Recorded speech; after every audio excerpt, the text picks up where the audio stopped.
अनिर्वर्णा पदं वाक्यमित्यास्पदचतुष्टयम् यस्याः सूक्ष्मादिभेदे वाग्देवीं तामुपास्महे।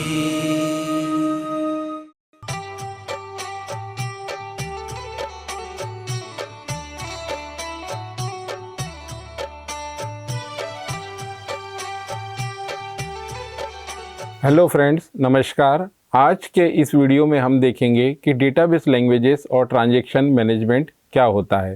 पहले के वीडियो में हमने आपको डेटाबेस से रिलेटेड काफ़ी वीडियोस बताए हैं, लेकिन इस वीडियो में हम देखेंगे कि डेटाबेस लैंग्वेजेस क्या होती हैं।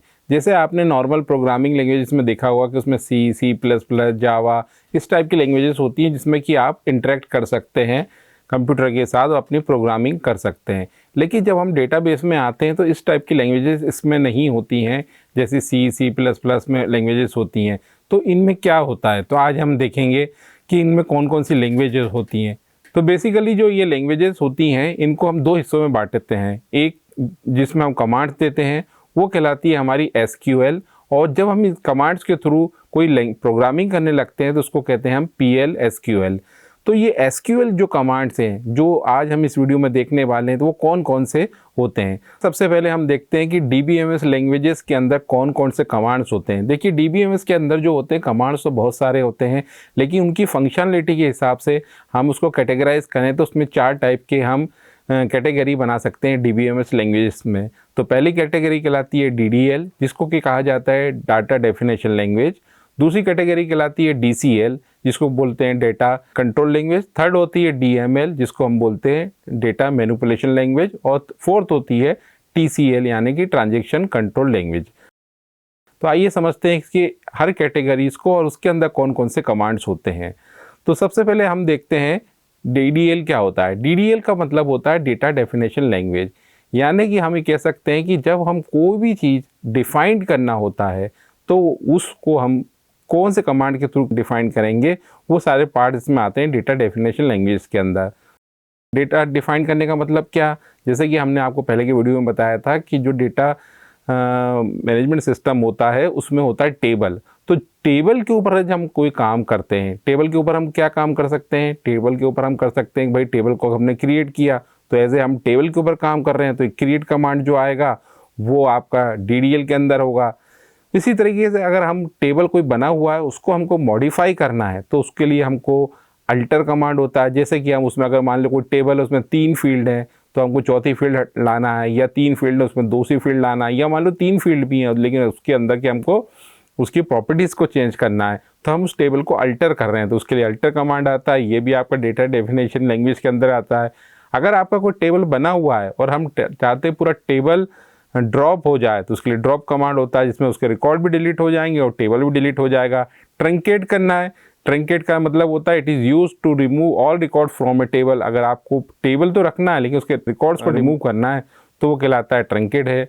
अगर हमको कोई टेबल को रीनेम करना है, मान लीजिए ABC नाम का कोई टेबल रखा हुआ है, उसको अगर हमको XYZ करना है तो उसके लिए रीनेम कमांड होता है। और एक होता है comment, it is use to comment on the data dictionary, यानी कि इस कैटेगरी के अंदर वो कमांड्स पढ़े जाते हैं जो ओवरऑल आपके टेबल के आर्किटेक्चर या ऊपर से जो काम कराता है। अब ऊपर का मतलब क्या, ऊपर का मतलब टेबल, और अंदर का क्या मतलब है, रिकॉर्ड। यानी कि डेटा डेफिनेशन लैंग्वेज में रिकॉर्ड लेवल पे कोई काम नहीं होता बल्कि आपके टेबल के लेवल पे काम होता है। या हो सकता है आप क्रिएट करें, हो सकता है अल्टर करें, ड्रॉप करें, ट्रंकेट, ये सारे कमांड जो हैं वो टेबल के ऊपर हो रहे हैं, यानी अंदर हम नहीं जा रहे, जो भी कर रहे हैं हम ऊपर से ही कर रहे हैं। तो वो जो भी कमांड, या हो सकते हैं इसके अलावा कुछ और कमांड हो, ये तो मैंने एग्जांपल के लिए बताया आपको। अगर वो कमांड हमारे टेबल के ऊपर काम कर रहे हैं तो वो सब कैटेगरी होगी उसकी DDL, यानी कि डेटा डेफिनेशन लैंग्वेज। तो ये समझ लेने के बाद आइए अब हम समझते हैं दूसरी कैटेगरी। दूसरी कैटेगरी कौन सी होगी, डेटा मैनिपुलेशन लैंग्वेज। तो हमने DDL में क्या देखा था, हमने देखा था DDL में टेबल के लेवल पे काम हो रहा है, लेकिन जब हम DML में आएंगे तो अब टेबल के अंदर जो रिकॉर्ड हैं उसके लेवल पे काम होगा। तो रिकॉर्ड क्या हो सकता है, रिकॉर्ड ये हो सकता है कि मान लीजिए 4-5 हमारे अंदर रिकॉर्ड हैं, उनको हम देखना चाहते हैं तो उसके लिए सिलेक्ट कमांड होगा। अगर 4 रिकॉर्ड हैं उसके अलावा हम 5वें रिकॉर्ड को एंटर करना चाह रहे हैं तो उसके लिए इंसर्ट कमांड होगा। मान लीजिए कोई ऑलरेडी रिकॉर्ड है और उस रिकॉर्ड में कोई हमको अपडेट करना है, अपडेट करना मतलब सपोज करिए कोई कस्टमर नेम है, उसका नाम है राम है, उसकी जगह हमको उसका नाम श्याम करना है, तो उसको हम अपडेट कर सकते हैं। ये सब हम क्या पे कर रहे हैं, रिकॉर्ड लेवल पे कर रहे हैं। अगर हमको कोई रिकॉर्ड डिलीट करना है तो उसके लिए डिलीट कमांड होगा, या कोई भी अगर हमको कॉन्करेंसी करना है तो उसके लिए इस तरीके से कमांड हम यूज़ कर सकते हैं। यानी कि डीएमएल के अंदर वो कमांड्स आते हैं। यहाँ पर हम टोटल कमांड आपको नहीं बता रहे हैं, हम आपको वो कमांड बता रहे हैं ताकि आप समझ सकें कि इसके अलावा और भी कोई कमांड हो सकते हैं, लेकिन अगर वो रिकॉर्ड के लेवल पे काम कर रहा है तो वो डीएमएल के अंतर्गत आएगा। तो हमने पहले कैटेगरी देख ली डीडीएल और दूसरी कैटेगरी हमने देखी डीएमएल।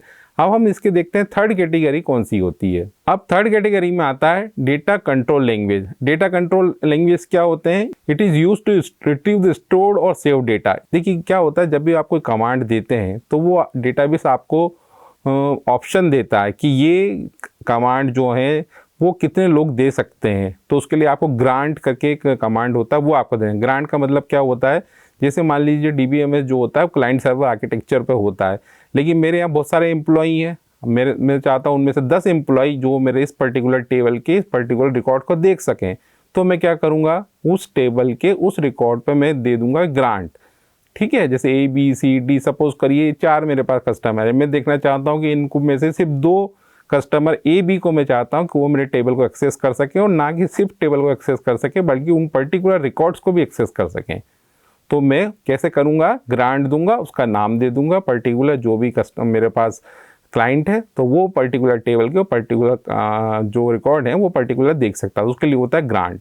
अब सपोज करो ग्रांट हो गया, अब मैं चाहता हूँ कि मेरा काम हो गया, अब मैं चाहता हूँ ये जो परमिशन मैंने उसको दी थी ग्रांट के थ्रू जिससे कि वो पर्टिकुलर टेबल का पर्टिकुलर रिकॉर्ड देख पा रहा था, अब मैं चाहता हूँ कि अब ना देख पाए क्योंकि मेरा काम हो चुका है। तो जो ग्रांट से मैंने परमिशन दी थी वो रिवोक से मैं वापस से परमिशन ले लूँगा। यानी कि ये DCL के अंतर्गत वो कमांड आते हैं जो क्लाइंट सर्वर पे काम होते हैं, जिसमें मैं अलग अलग कमांड की अलग अलग टेबल की अलग अलग रिकॉर्ड्स को मैं अगर कोई परमिशन देना होता है तो ग्रांट दे सकता हूँ, लेना होता है ले सकता हूँ। यानी परमिशन लेवल पे जो भी कमांड्स आते हैं जिसके थ्रू हम कंट्रोल कर सकते हैं, वो कैटेगरी होती है हमारा डेटा कंट्रोल लैंग्वेजेस।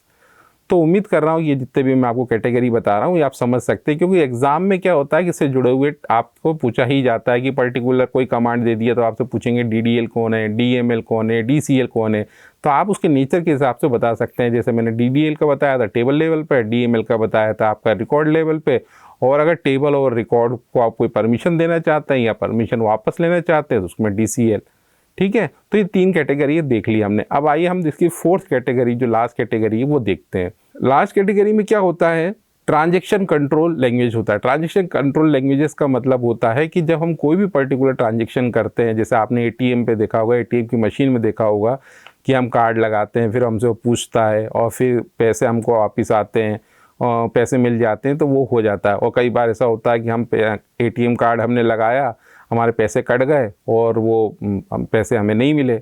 फिर हम बैंक के पास जाते हैं तो बैंक कैसे बताता है कि भाई ये ठीक है आपने पैसे लिए थे कि नहीं लिए थे, क्योंकि आपको रिसिप्ट तो पैसे मिलने की मिल गई लेकिन आपके पास पैसे तो मिले ही नहीं आपको।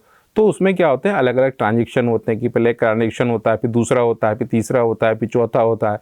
तो उसमें ये देखा जाता है कि हर ट्रांजेक्शन के बाद वो कमिट हुआ है कि नहीं है। ऐसा तो नहीं कमिट नहीं हुआ और वापस से ऐसा हो गया हो, ठीक है ना। तो ये कमांड हमारा कहलाता है कमिट कमांड, जो कि हर ट्रांजैक्शन की फेज को पूरा होने के बाद वो दिया जाता है। अब मान लीजिए आपका ATM हुआ, उसमें से आपको स्लिप मिल गई, पैसा कट गया, लेकिन ATM के पैसे नहीं निकले। तो जो ATM के पैसे नहीं निकले उसमें जो कमिट होता है वो कमिट वहाँ पे शो नहीं करता है। स्लिप में तो कर देता है लेकिन पैसे निकलने में नहीं करता है। तो वो कमिट से वो समझ जाते हैं कि हाँ पर्टिकुलर इस जो इसके पास स्लिप थी वो स्लिप तो आ गई लेकिन इसके पैसे नहीं निकले, तो वो वापस से जितना ट्रांजेक्शन आपका फेल हुआ वापस चला जाता है।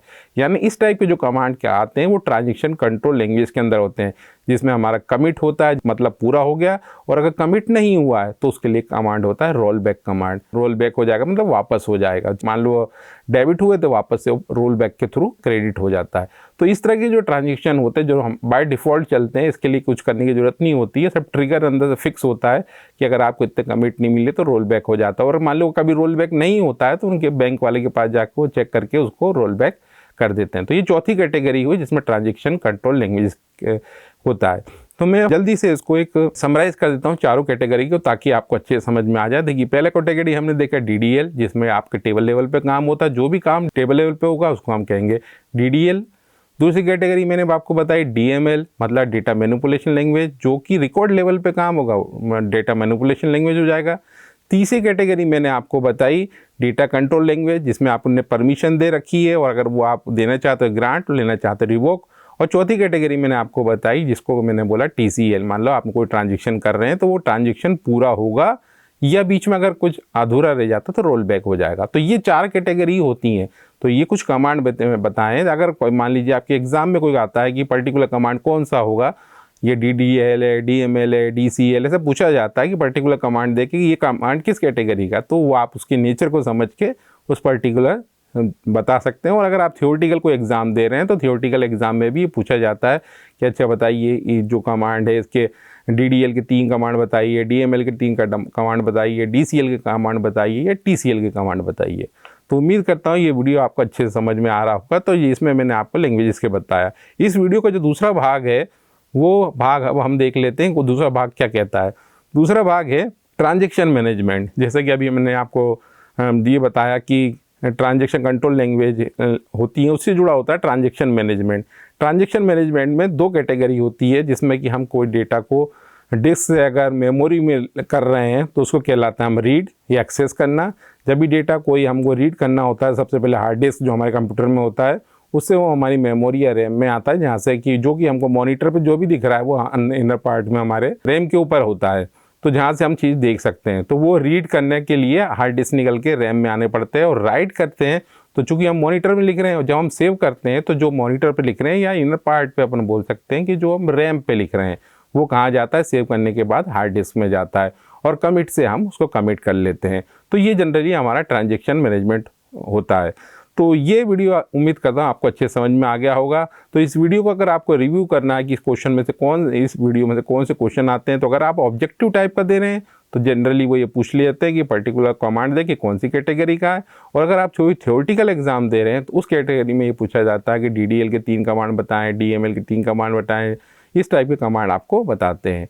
तो उम्मीद करता हूँ ये वीडियो आपको अच्छे समझ में आया। अगर फिर भी आपको कोई दिक्कत है नीचे कमेंट में लिख के पूछिए, हम उसका जवाब आपको जरूर देंगे। तो इसी तरीके की वीडियो देखने के लिए चैनल को सब्सक्राइब करें, शेयर करें, और अगर ये वीडियो आपको पसंद आया तो इस वीडियो को लाइक करें। धन्यवाद, नमस्कार।